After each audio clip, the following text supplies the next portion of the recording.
সম্প্রতি আপনারা জানেন মাদকের বিরুদ্ধে শক্ত অবস্থান নেওয়ার ফলে বর্ডার গার্ড বাংলাদেশের টেকনাফ ব্যাটালিয়ন এই নাফ নদীর অববাহিকায় অবস্থিত যে জনপদ আছে এর ভেতরে বিপুল অভিযান পরিচালনা করছে।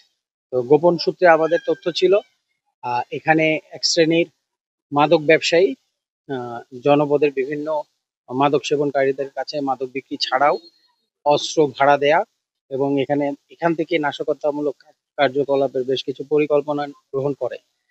তো আমরা তারই ভিত্তিতে আপনারা দেখছেন অত্যন্ত ঘন জনবসতিপূর্ণ একটা এলাকা।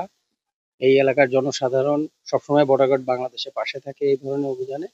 যার ফলে এত ভিতরে এসেও অত্যন্ত দুরূহ হলেও আমরা হাতে নাতে একজন আসামি সহ একটি অস্ত্র এবং প্রাথমিকভাবে ইয়াবা সন্দেহ হলেও সেটা পরে দেখা যাচ্ছে যে এখানে আইস রয়েছে এবং এখানে আইস এবং ইয়াবা সেবনকারী বা বিভিন্ন ধরনের মাদক গ্রহণকারীদের যে একটা নিয়মিত চলাচল আছে এবং যে ব্যক্তিকে ধরা হয়েছে সে নিজেও আজকে মাদকাসক্ত এবং নিজেও মাদক সেবন করেছে।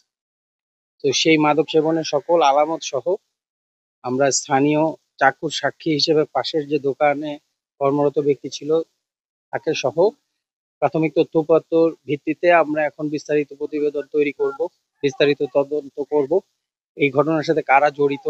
এবং আমরা যখন এখানে অভিযান পরিচালনা করি ২ জন পালিয়ে যেতে সক্ষম হয়েছে। আমরা তাদেরকে খুঁজে বের করা সহ সম্পূর্ণ চক্রটির আদ্যপান্ত নিরীক্ষা করে আমরা এই অভিযান ইনশাল্লাহ আগামীতে এই টেকনাফে যত চক্র কার্যক্রম চালিয়ে যাচ্ছে তাদের সবাইকেই আইনের আওতায় আনতে পারবো।